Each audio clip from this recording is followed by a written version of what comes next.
Are you feeling discouraged that you are putting in all of this effort and action into growing your business, but you're still feeling far away from success? But I know you won't quit because you are all in on your calling. But let's be real, it still stings. If you're like me, you are driven, ambitious, motivated, and determined. But what you didn't account for is growing a business under the weight and pressure of the generational patterns that are meant to keep you stuck and settling. Both my parents immigrated here from Trinidad to give my brother and I a better life so that we can get a good education, go to really good schools, and of course, to get really good jobs. I should put good in quotation marks.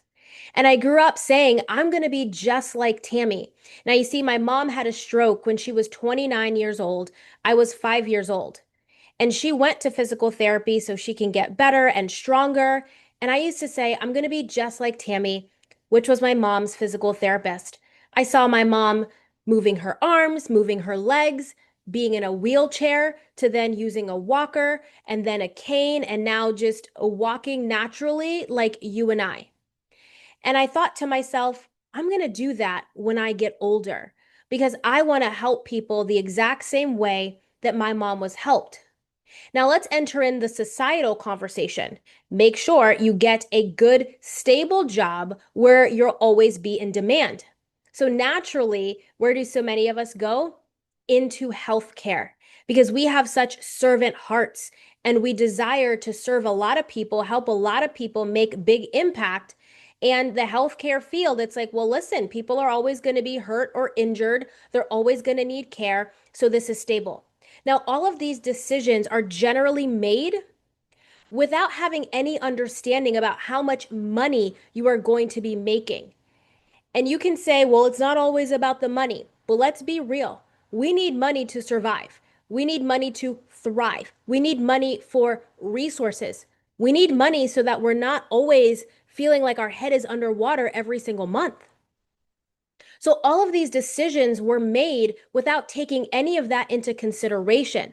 These decisions were made so that we could feel stable, so we could always have this job, so we could always be dependent on the system to pay us. Well, I graduated with my doctorate degree in physical therapy, started working as a clinician, and I kid you not, 1 year after working as a physical therapist, I feel like I just shot up out of my bed one day and I was like, this cannot be my life. I had already started to feel unhappy, like I didn't have any purpose. There was so much demand on how many patients we needed to see. And let's just be clear, that was 13 years ago. And so things have drastically shifted in the field.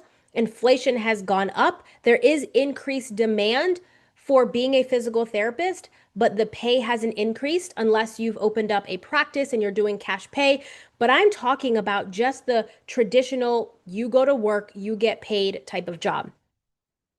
And so, as all of these decisions are being made, none of them are taking into consideration lifestyle or what we need to account for. And when it comes to these generational patterns, especially with immigrant parents, it's about safety and it's about security.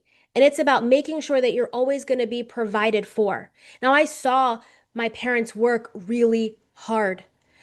But when that translates into business of working hard, one of the things that I think we really misconstrued is sometimes their working hard comes from a state of surviving, not from a state of thriving.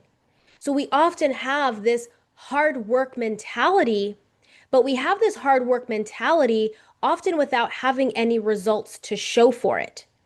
And so, what you're actually coming up against right now isn't that you're not taking enough action. It's not that you aren't doing enough. It's that you aren't seeing around the corners of some of the patterns that are still making a play in your life, holding you back, keeping you stuck. And it's got your feet planted to the ground, and you're in a space right now of like, what else do I need to do in my business to have a breakthrough? I've often described this feeling or this sensation as feeling like there's a weight on you or there is some kind of invisible barrier that you can't get out of. And it's like you want to keep pushing against it, and you're like, what is this? Why can't I break free?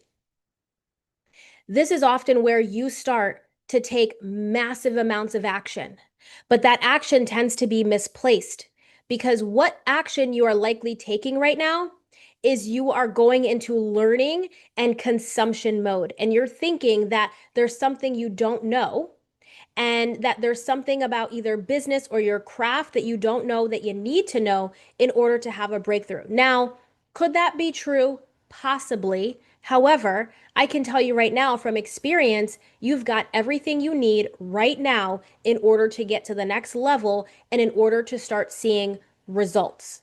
Because if you have been in the game and you've stirred up any kind of results already, it means that there is definitely something that you know. And so you tend to now take way more action in your learning, but you're not taking more action in your implementation. And this is because you are starting to protect some of the insecurities that you might be feeling underneath. So many times, our state of being driven and motivated actually comes from protection. It comes from protecting the insecurities on the inside. Whatever shame or guilt that we might be feeling along this journey, the more action you take, you are essentially looking to outpace any insecurity that you are feeling. So that insecurity inside of you doesn't have to be exposed.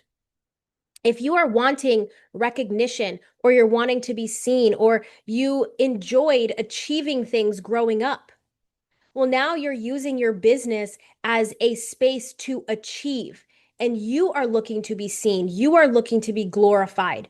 You are looking to be recognized, and you've made your business about you without realizing it. Now, you're saying that you want to be of service, and I know that that is true. But what's starting to happen now is your unconscious and even subconscious beliefs are coming up to the surface where you are now identifying with the hard work that you are taking. And you're like, I'm working hard, I'm working hard, I'm working hard. That's what you're saying to yourself. But underneath the working hard is you not feeling good enough, you not feeling deserving, you still feeling like an imposter, you still wondering if you'll ever be seen, if you'll ever make it. All of that action is covering up some doubt. But without realizing it, that doubt is actually permeating in your actions. Because either now you're not taking bold enough action, you're not taking enough risk, or you're keeping yourself in this consumption loop of knowledge where you still keep taking the exact same safe action, but you're not taking any action outside of your comfort zone. So it's almost like you're just standing up in one place, spinning around, thinking that you're moving, but you're not realizing that you're just turning in one place. My dad describes this as your spinning top in mud. You know, when you spin a top, like those games, and you're just spinning the top, well, it might go for a second, but if you try to keep spinning it, the mud, the actual resistance is going to stop that top from spinning. So it's like you're just turning around in the same place, but you're not actually going anywhere. Now, as I've been on this business journey, and I started my first business back in 2014, just 1 year after working as a physical therapist in a completely different niche than I'm in right now. I had a product on Amazon. I created rehab and exercise programs for aging adults. And then I came out with a knee pain program to help people get rid of chronic knee pain or acute knee pain. And I sold these programs through another YouTube channel that I had that became monetized and how I would get my leads. And also doing a lot of like speaking events and a lot of in-person events, doing, seminars and things like that. And so I have pivoted throughout the years. And it's so funny for me to now say, this level of resistance, I only have words for it now, but I didn't have words for it back then. Because back then, I was a practicing Catholic. And then I fell into the New Age world when I joined my network marketing company. So I had this resistance, but I didn't understand what that resistance was. Only now, as I am walking with the Lord, do I understand what that resistance is. And that is the spiritual resistance. That is why in Ephesians 6:12, I think it is 6:12, it says, "We do not wrestle against flesh and blood, but we wrestle against principalities, the powers, and the spiritual world of darkness." And I'm like, oh, I used to hear that phrase, but that never had any meaning to me. This is why when you take action, you feel like there's still so much resistance because that is something either in your bloodline, generationally, a door that you may have opened in your own life. That is what is pressing down because there is some kind of an idol that you have that's taking up the space in your heart that's meant to be filled with the Lord. And I find it so fascinating now to see how easy and simple business really is. Like when I say easy and simple, it's easy and simple. Business is very strategic in nature. It's honestly just a set of moves that you make. You pull the lever and then you know this thing is going to happen. But the thing that makes it challenging, difficult, seem complicated, seem hard, makes you feel discouraged is all the emotions that we tie behind the actions we are taking. Let's say that you're creating a YouTube video, for example. Well, if you have any kind of fear or doubt or insecurity, now you are curating your content to make sure that you look a certain way. You're curating your content to make sure that you are viewed as an authority rather than knowing that you get to speak from the authority that he has already given you. So you are taking action, but from a very disempowered place. You are taking action from a place of not knowing your true identity. You're taking action from identifying with actions that you've taken, with achievements, from accomplishments. And you're taking action from that place, but you're not taking action from the true core of your beingness. And one of the things that God has to work out is your heart. And this is something that I did not know. What I'm sharing with you right now, I did not know in my other two businesses, which were actually successful and still making money. So I'm not saying that you got to clear it all up and heal everything in order to make money. But what I am saying is that you're going to keep coming up against this resistance. You're going to keep coming up against a level and then being like, why am I stuck at this level for so long? Drop in the comments if you feel like you are in the middle, like you're having this tug of war. And it feels as though you can feel the future, but then in the other breath, you're like, man, I could feel my comfort zone. And there might be times where you are laying, or I should say, being pulled and swaying towards your comfort zone. And this is why you still keep taking very comfortable action because it's easier that way instead of continuously leaning this way because it is those spiritual powers at play that have opened doors in your life. And I am not some biblical scholar or anything like that, but I have been doing so much deep dive and inner work into my own life since walking with the Lord, gosh, going on 2 years now. I've had to study up on this because not only was I going through stuff, my clients were going through things, and I'm like, what is happening? And you start to see it's an entirely different world.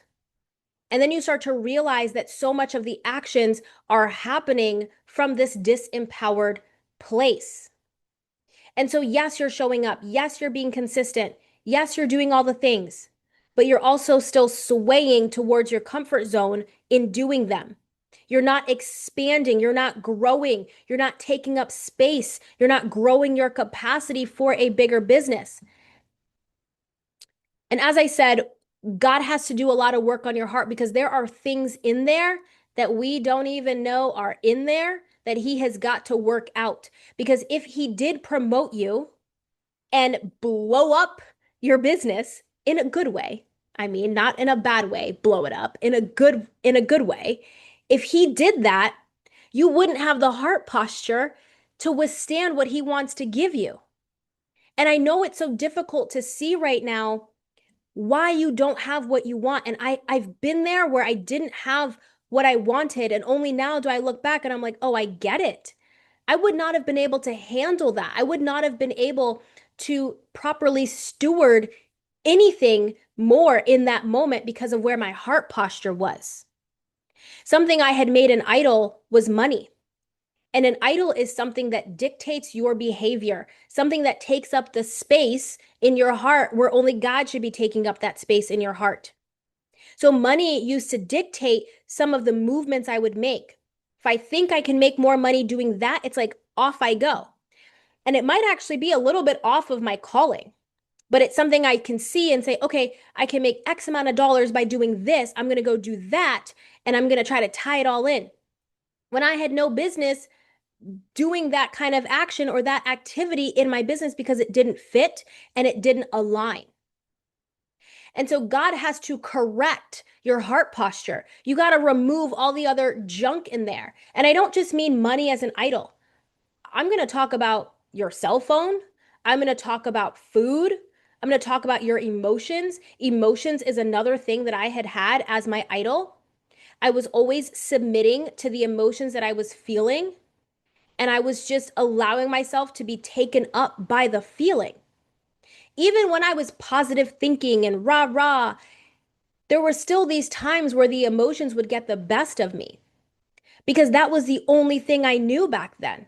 I was not walking with the Lord during that time, so I didn't have anyone or anything else to submit to. But now walking with the Lord, I'm like, oh, that is not the path to be on at all.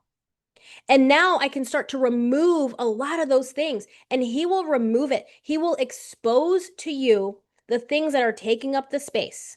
So if you're on social media first thing in the morning and you are not praying and you are not opening up your Bible and you're not asking God for the wisdom, then you're going to continue to perpetuate the exact same feeling. You're going to be underneath the resistance of all of that spiritual pressure that you can't see. Those are the generational patterns that just got passed down. This is no shade to my parents or your parents or anybody's parents. People are doing the best they can with what they have and what they know in the present time.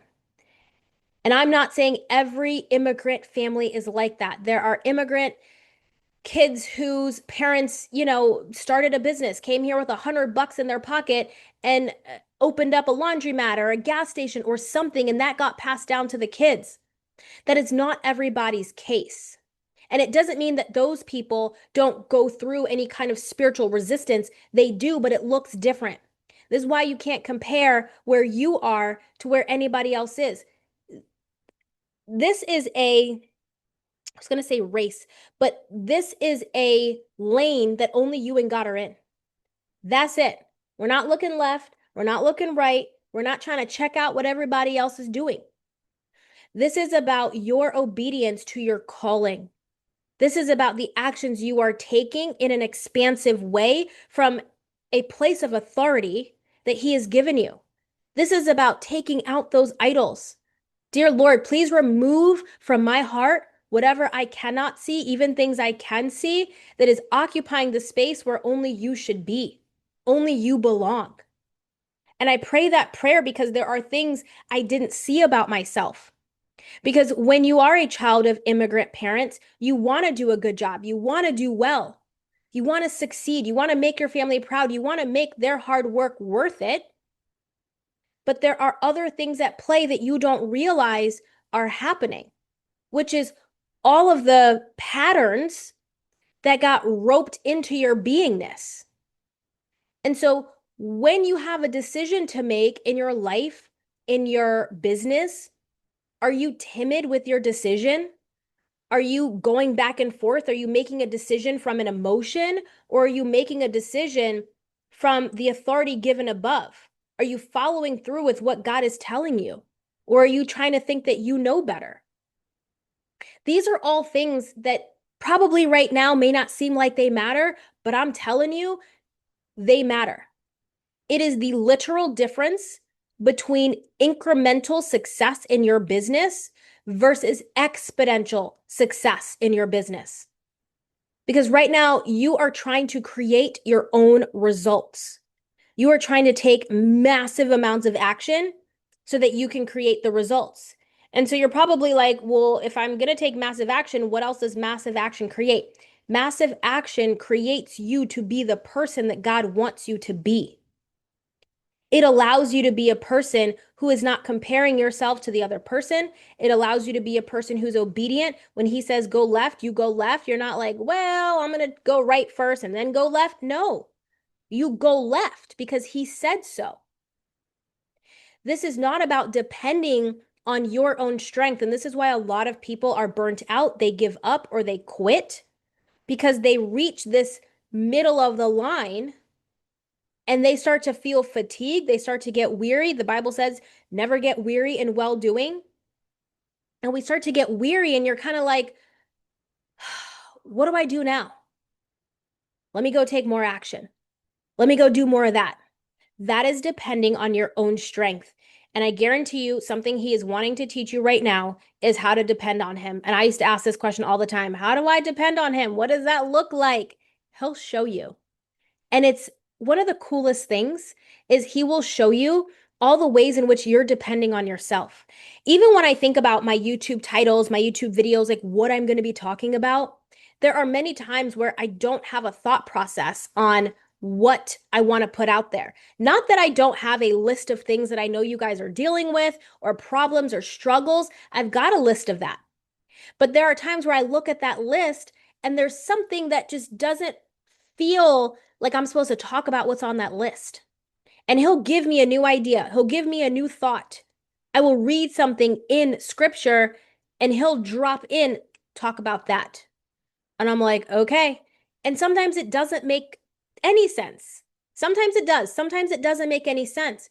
But I know that I'm a vessel, just like you're a vessel, to serve other people so that they can get closer to the goals that they want to get closer to the results that they want to get closer to, and building for the kingdom because it's his words that are coming through us. And so he's teaching you dependency. He's teaching you all the ways in which you're still comparing. He's teaching you all the ways in which you still don't feel good enough, but you think that you are. He's teaching you the fact that you're working so hard because you're still looking for recognition. You're still looking for validation. You still need all of that. Can you imagine having $1 million business, but you're still crumbling on the inside, looking for recognition? It'll never be enough. It will never be enough. And you're going to have to keep selling your soul or selling yourself to keep the results that you create on your own. And if you have to keep doing that, I don't know how long you're going to last, or you're going to be a very unhappy person. You're going to have all this money and be completely unhappy because of how you got there. And this doesn't mean, well, let's not have money. That is not what I'm saying. Do not misconstrue my words. What I am saying is that there is a way to get there that allows you to maintain happiness and joy and fulfillment and purpose. So you're on a divine track. You're on his track. I just did a video on a word that he gave me a couple of weeks ago now, and it's all about get up. And I heard this so clearly in the shower. I heard him say, get up. And I knew it was his voice because it wasn't something that I would say to myself. And I went, oh, this is a word, but it's also a warning. It is a word and a warning for us to get up because there are so many things happening in the world right now. There's so many powers at play that he needs you in prayer. He needs you understanding your assignment. He needs you closer to him so that you can get the play-by-play on what you got to do. This was not the video I intended to do today. I honestly didn't have a thought process, and I'm like, God, you got to give me something because there's something that needs to be said. I don't know what that is. I could look at my list and I could pick a video, but it didn't feel like that's what he was telling me. So here we are with this video. And I know that it is serving you, not because I'm great, but because he told me. And I just work through that power. So if this is resonating for you right now, drop it in the comments and let me know, what is your aha? What is your takeaway right now? So if you are in your business and you're taking all of this action and you're doing all the things, I just want you to know that it might seem like he's taking you the long way, but the long way is actually a shortcut, which my video Get Up is all about that. And I basically describe how when he was leading the Israelites out of Egypt, it actually specifically said he didn't take them the short way. He took them the long way. Because if he takes you the short way, he knows that the moment you encounter a challenge, you are so close to comfort that you're just going to turn around and go that way. You're going to be so close to comfort, you're going to get swayed that way, and it's going to be so much easier. But he takes you on this road so he can teach you things, so he can train you. He can train your body not to care about what people think. He can train your emotions for you not to submit to them every time. He can train you having an emotion present with you in the room, but you not submit to it. You not say, "Ooh, I feel fear. I'm going to like shrink back." It's like, I feel fear, but I know who's in the room with me because he will never leave me. That is a different heart posture. That is a different way of showing up other than, "Oh, I feel fear." And then you're contemplating and then you're back and forth. No, this is the fear might be in the room, but I'm not submitting to that fear. I'm not bowing down to the fear. This doesn't mean you don't feel things. It means you're not submitted to those things. You're only submitted to the one. So if that's where you are right now and you are in this middle zone where you're taking massive action, my message for you from this video is I encourage you to ask him, what is it he wants to teach you?